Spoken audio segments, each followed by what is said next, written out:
it. No manufacture or master me after a blast of a master that has to make musical masters. Those exacting rap till it's handicapped. And then we'll hold the mic again, try to hand it back.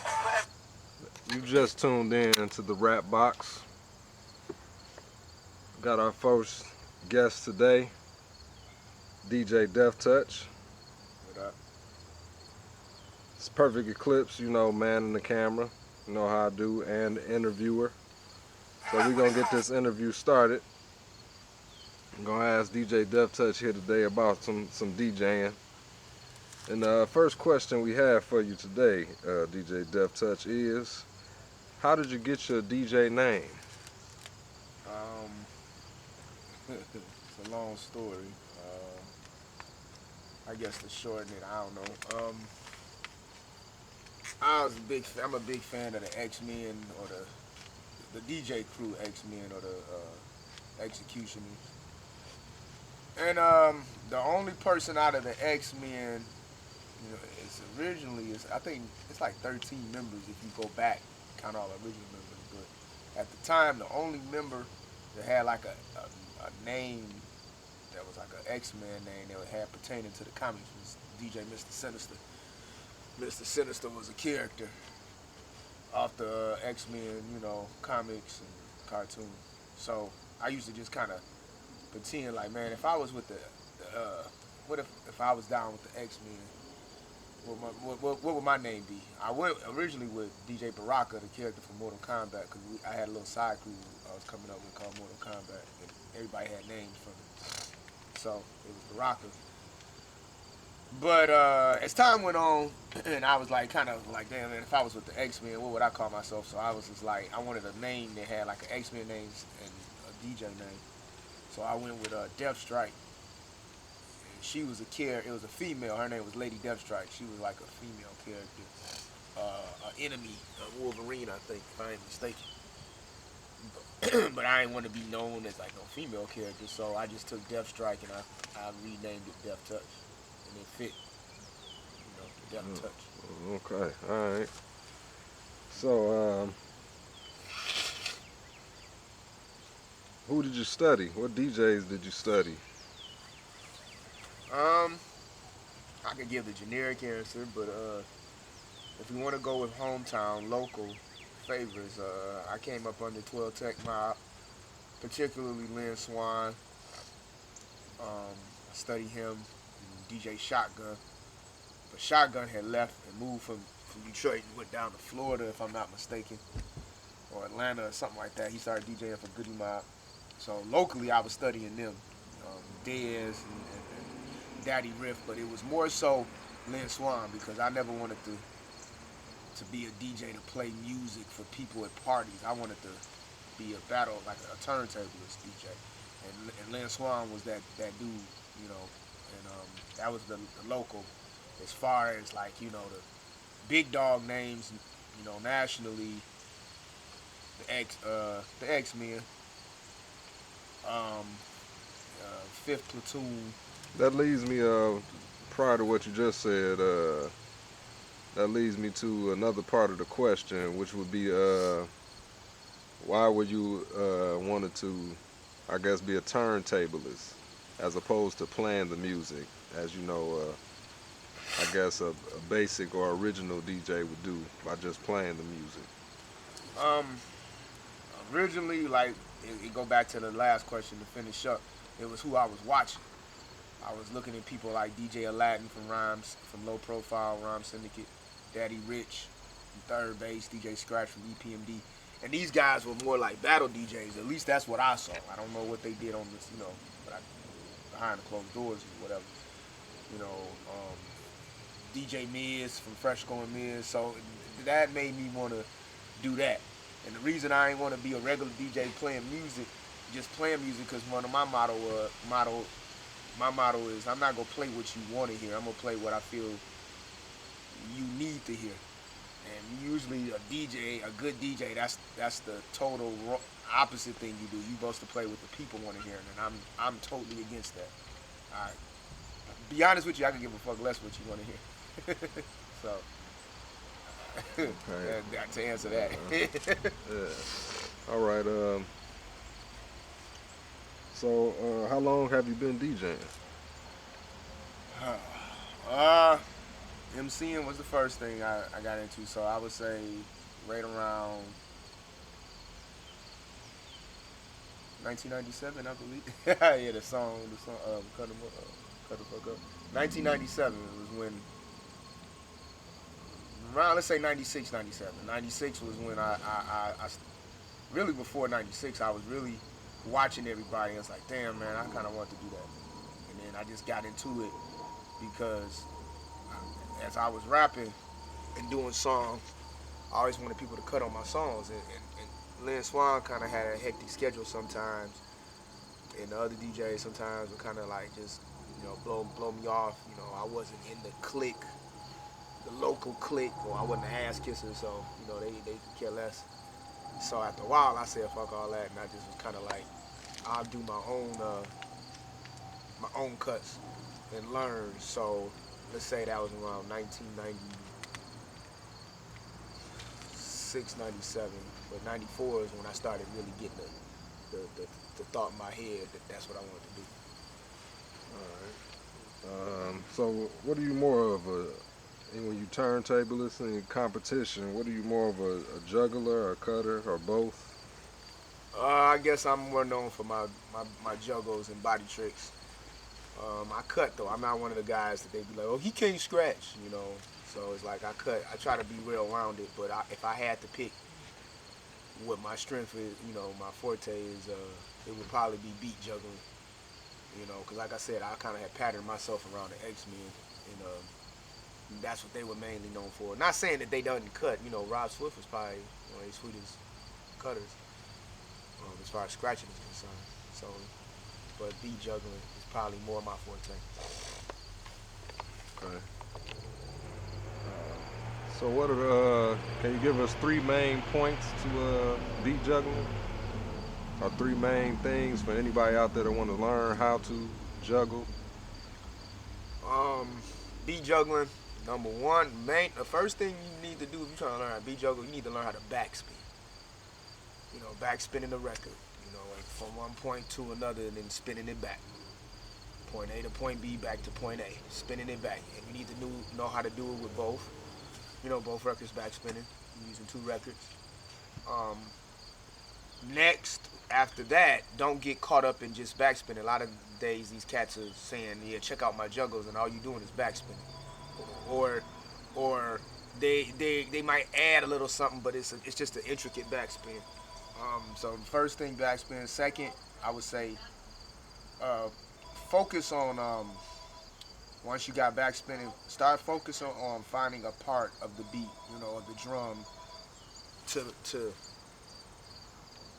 to make a rhythm section out of it. In other words, you got kick, snare, hi-hat. Find what you like and then try to manipulate that. And then third, learn how to make it, it has to sound like another beat out of the beat that you're doing. It has to sound different.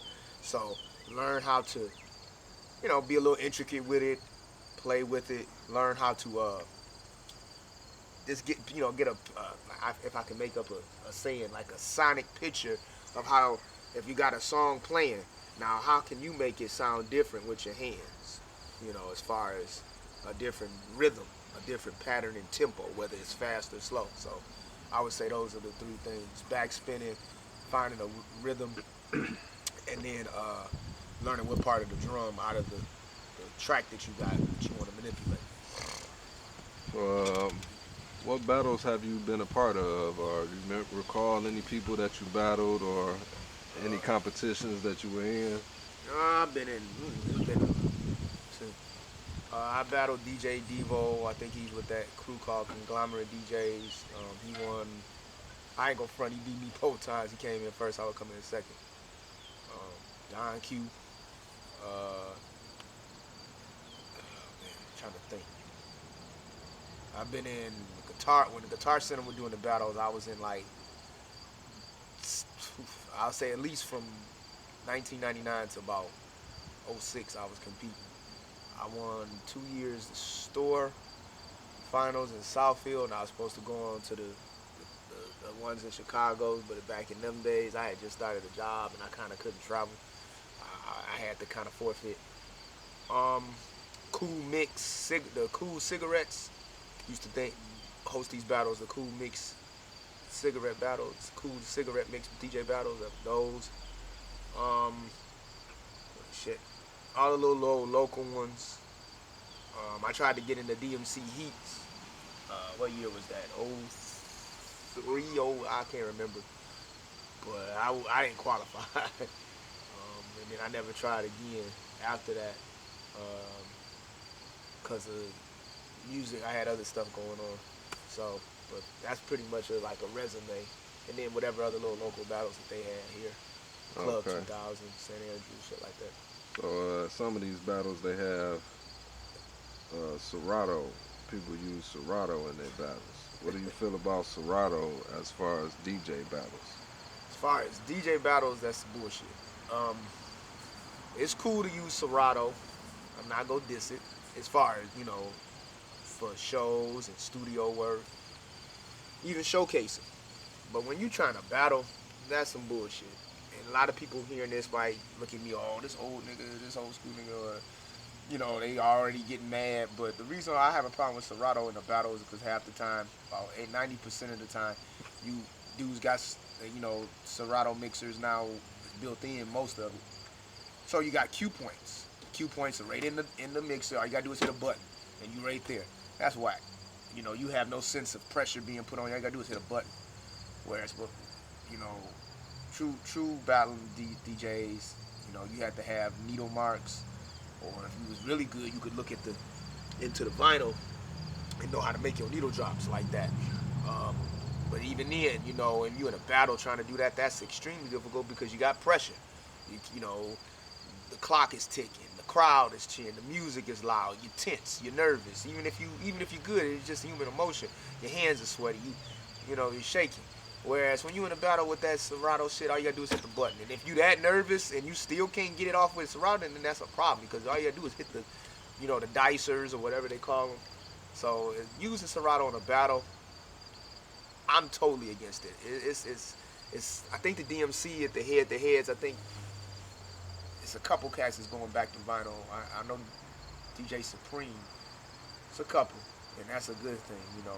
I'm not against it for others' purposes, for shows, for throwing your parties, whatever. That's excellent. But to sit up there and compete with it, and then act like you that dope, then you ain't got to worry about it skipping. People be putting it on absolute mode, whatever mode it is. I don't know, relative mode or whatever, because I don't have it. So one of those modes, I know you don't have to worry about it doing something, skipping or something. So it's just like, what the hell? How are you battling?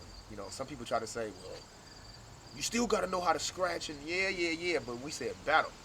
So you got a big advantage if you can just sit in there and look through a whole row of songs and just hit point A, point B, point C to go to it. That's why.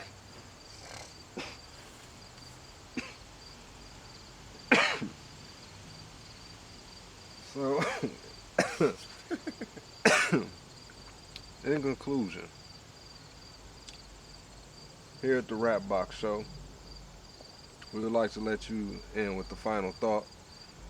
And we'll let y'all know we will be going to part 2. And DJ Def Touch will be in the studio showing us a few things with juggling and more into the DJing aspect of hip hop.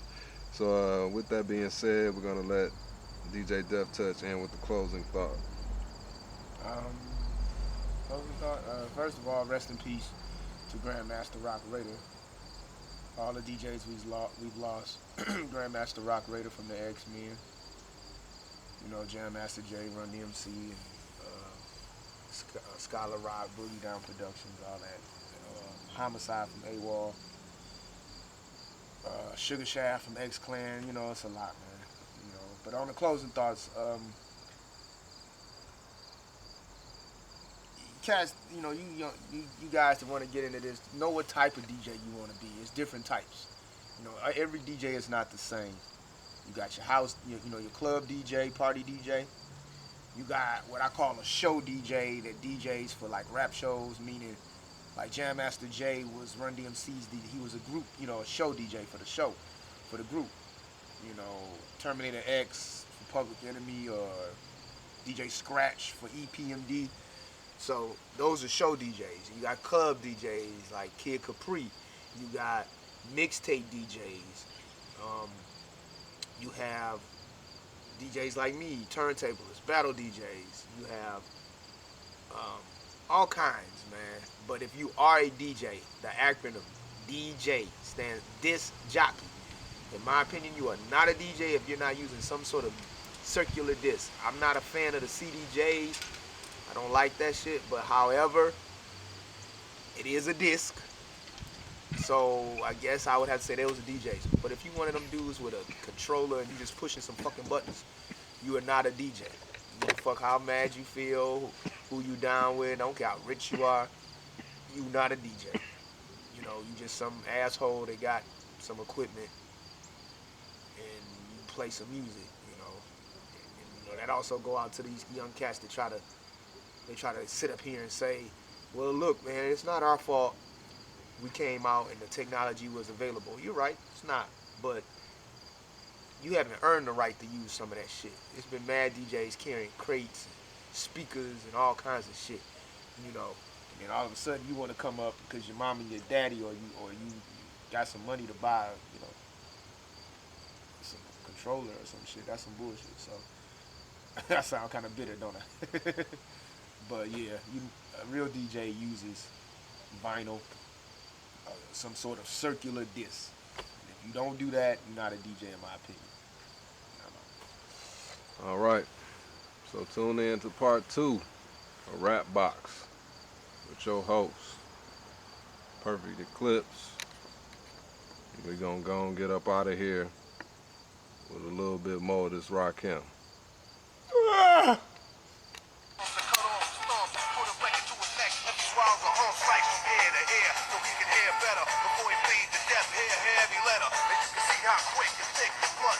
Try to change the style of the subject as I get deeper the rhyme of the criminal MC murderer. Before I'm done, I'ma prepare the chamber. The torch is coming up. Trip through the mind. At the end, you'll find it's the Punisher.